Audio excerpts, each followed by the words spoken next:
The sun was setting on the polished skyline of Manhattan when Robert Callahan, a billionaire tech investor known as much for his arrogance as his business acumen, stepped out of the state-of-the-art children's hospital with his daughter, Lila, in his arms. She was 10, fragile, and paralyzed from the waist down after a tragic skiing accident that had left her spine shattered and her spirit dim. And as Robert placed her gently into the back seat of his Bentley, his mind buzzed not with numbers or market shares, but with despair, because he had paid the world's best neurologists, flown in spinal specialists from Zurich and Tokyo, donated millions to research, and yet every answer ended the same way. "I'm sorry, Mr. Callahan. There's nothing more we can do." And that helpless phrase, spoken by men in $1,000 suits, had become the knife he felt twisting in his gut each day. He was a man who could buy islands, who could end wars with a call. But he couldn't make his daughter walk again, and that truth humiliated and haunted him. So when he barked at his driver to go through the back alley to avoid the press swarming the front, he wasn't expecting to see a little barefoot boy, no older than 9, sitting cross-legged beside a rusted dumpster with torn shorts, a dusty hoodie, and the brightest eyes Robert had ever seen. Eyes that sparkled like they knew something the world didn't. And as the Bentley paused at a red light near the alley exit, the boy rose slowly and walked right up to Robert's tinted window, tapping on the glass with his small knuckle before saying something that made Robert's blood run cold. "Sir, I can make your daughter walk again." And in that moment, time itself seemed to stop. Lila, who had been humming faintly to herself in the back, went silent, and Robert stared at the boy as though he were a ghost, because there was no pity in his voice, no begging, just calm certainty, as if he had said something as ordinary as asking for the time. Robert rolled down the window and narrowed his eyes, fury and confusion mixing inside him. "What did you just say?" And the boy stepped back, folding his arms like he was used to disbelief, and repeated softly, "I said, I can make her walk again, but you have to trust me." And that word, trust, struck Robert like thunder, because he didn't trust anyone, not since his wife's death, not since the accident, not since every expert had promised hope and delivered nothing but broken dreams. And yet here stood this barefoot black boy in an alley, offering what the richest minds in the world could not, and Robert, who should have laughed or driven off, instead opened the door, climbed out, and stared the boy down, asking, "Who are you?" To which the child replied with quiet grace, "My name is Zion, sir, and I ain't nobody, but I've seen things. And I got a gift from my grandma before she passed." And before Robert could respond, Lila's voice called faintly from inside the car, "Daddy, let's listen to him." And Robert turned, stunned, because it was the first time in weeks she'd spoken more than a whisper, and something in her eyes, some quiet flicker of belief, moved him in a way science never had. So he looked back at Zion and said, "You've got one chance, if this is a joke." But Zion just nodded and said, "It's not," then motioned toward the alleyway and asked them to follow. Against every instinct, against logic, against pride, Robert carried his daughter through the back streets of Harlem, past graffiti-covered brick walls and boarded-up bodegas, until they reached an old church long since abandoned, its doors barely holding against the wind, and inside, beneath broken stained-glass windows and candlelight, sat an old woman in a wheelchair, humming a melody that made Robert's skin prickle. And when she looked up and smiled, Zion whispered, "That's Mama Ruth. She taught me everything." And as they laid Lila on a makeshift mattress near the altar, Mama Ruth placed her weathered hand over the girl's forehead and closed her eyes, chanting softly in a mix of Creole, prayer, and something older, something sacred.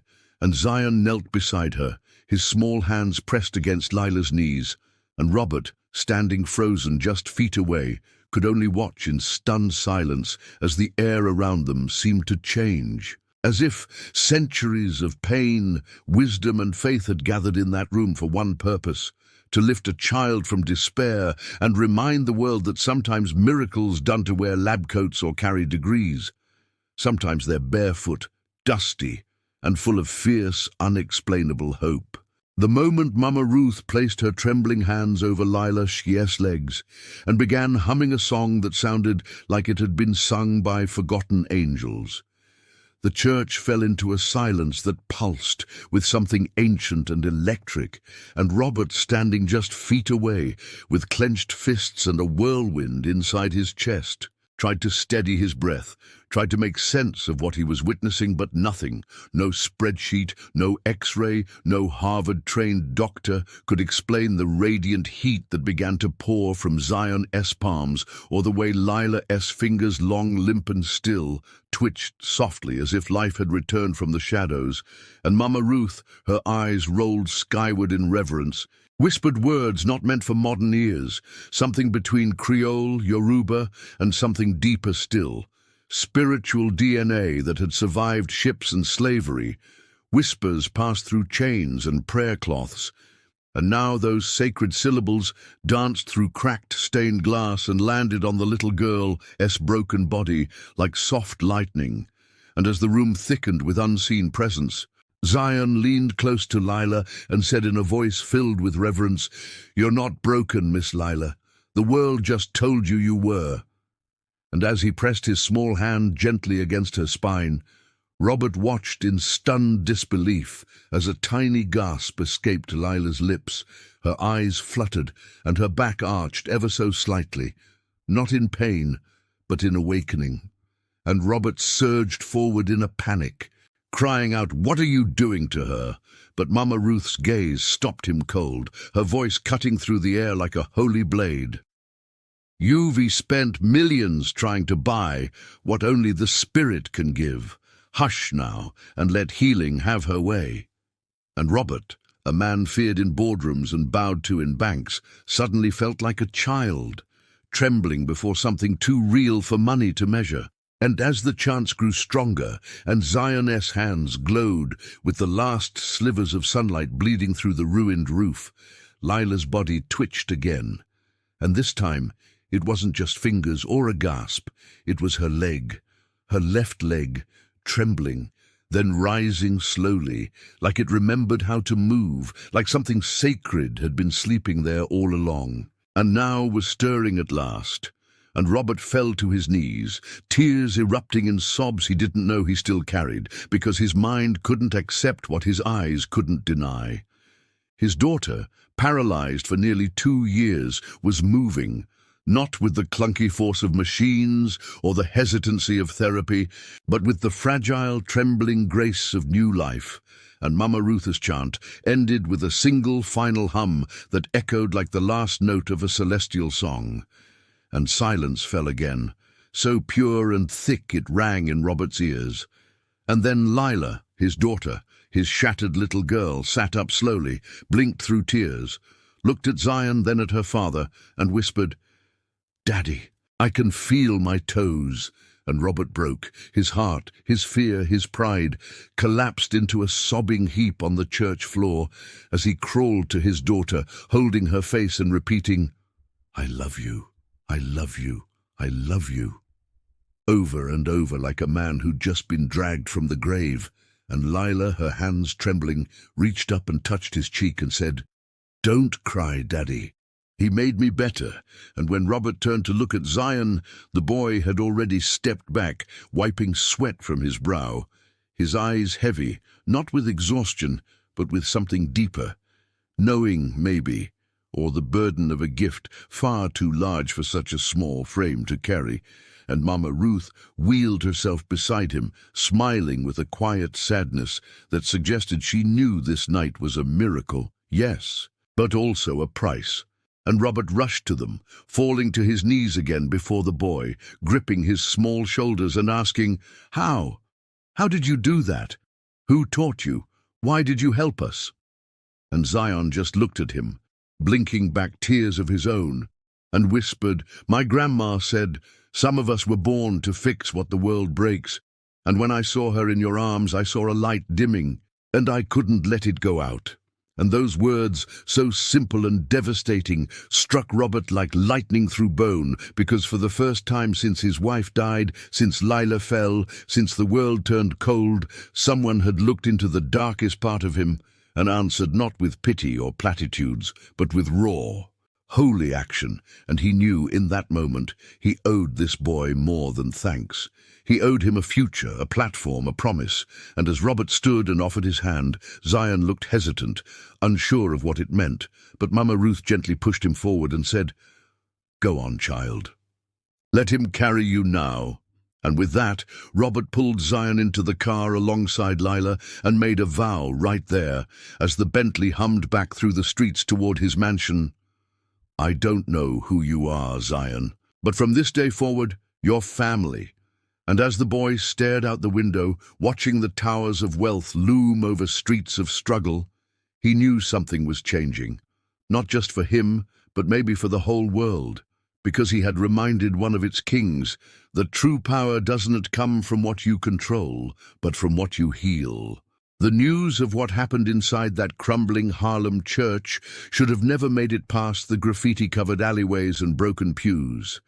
But miracles have a way of echoing through the silence of a jaded world, and within 72 hours of Lila Callahan standing on her own 2 feet, walking out of a hospital that had once declared her prognosis irreversible, whispers turned into headlines and headlines into a firestorm. Billionaire's daughter walks again. No doctors, no surgery, just a mysterious beggar boy, read one front page, and soon reporters camped outside Robert Callahan's mansion in the Hamptons. Drones circled overhead, and talk shows speculated wildly about whether it was divine intervention, secret tech, or some elaborate hoax. But behind those gates, inside a sun-drenched room lined with medical journals now obsolete, Zion sat quietly on the edge of a plush armchair. Barefoot, still his dusty hoodie swapped for a clean sweater that hung loosely over his thin shoulders, and Robert stood beside him not as a billionaire, but as a man transformed, pacing nervously, because he knew the world would not leave this child in peace. Not after what they'd seen, and even as Lila played with her dolls, her laughter now frequent, unburdened, there was a weight growing in the mansion, a sense that something big was coming. And when the doorbell rang that evening, and a team of men in crisp government suits stepped through, flashing badges and speaking softly but firmly, Robert's stomach twisted into knots, because they weren't just curious. They were hungry, and hunger like that always devoured whatever it couldn't control. "We just want to ask a few questions," one said, his eyes never leaving Zion's, and the boy looked up calmly, as if he'd already foreseen this moment, and nodded, answering politely but simply. No, he hadn't been trained in medicine. No, he didn't know the names of the nerves he touched. No, he didn't know why it worked, just that it did.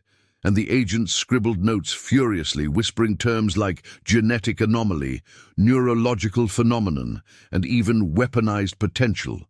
And Robert snapped, stepping between them and Zion and shouting, "He's a child, not a lab rat." But the men only smiled and handed over a card, saying they'd be in touch, and as they left, Zion sat back and whispered to Robert, "This is why Mama Ruth told me never to let the wrong people see. But I had to help her." And Robert, his heart pounding with guilt and fear, realized what he'd unleashed. Not just healing, but a storm. And the next day it grew worse when a viral video taken by a janitor at the hospital showed Lila walking beside Zion, laughing as he held her hand, and that clip broke the internet in half, drawing crowds to the mansion gates, people begging to be healed, mothers clutching disabled children, old men in wheelchairs, veterans with trembling hands, all of them screaming Zion's name like he was the second coming.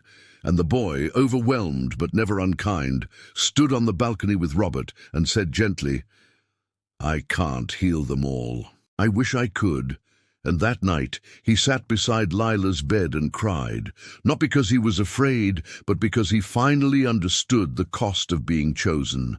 And Mama Ruth, now staying in the mansion's guest room, wheeled herself to him and held his face in her wrinkled palms, whispering, "You were never meant to carry this alone, child." And Robert, listening through the cracked door, finally made a decision.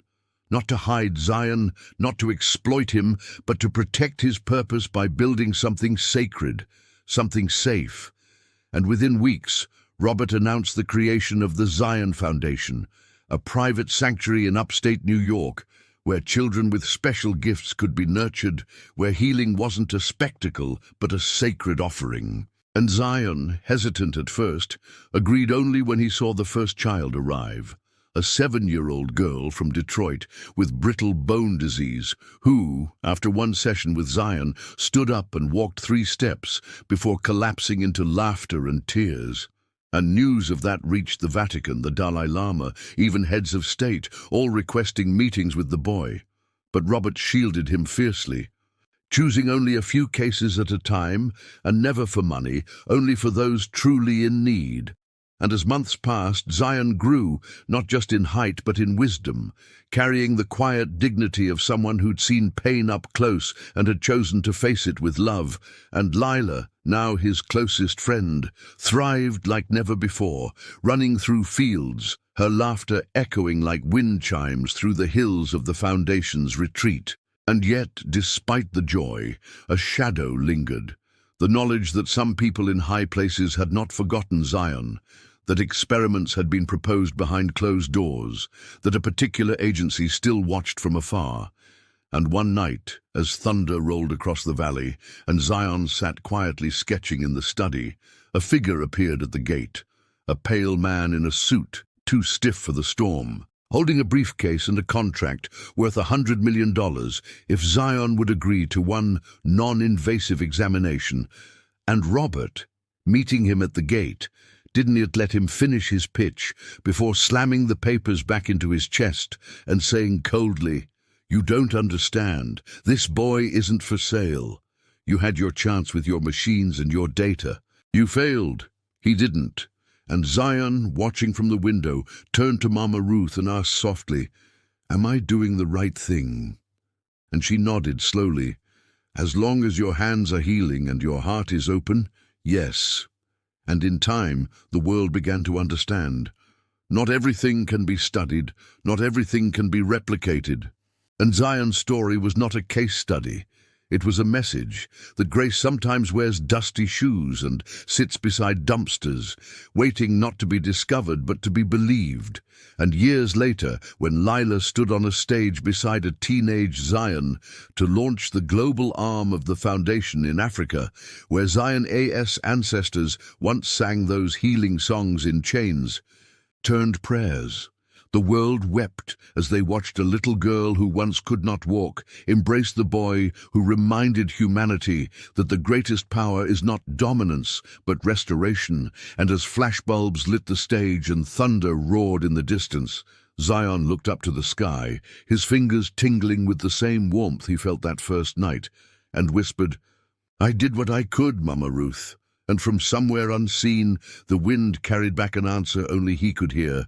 "You did more than enough, my child. You reminded the world how to believe again."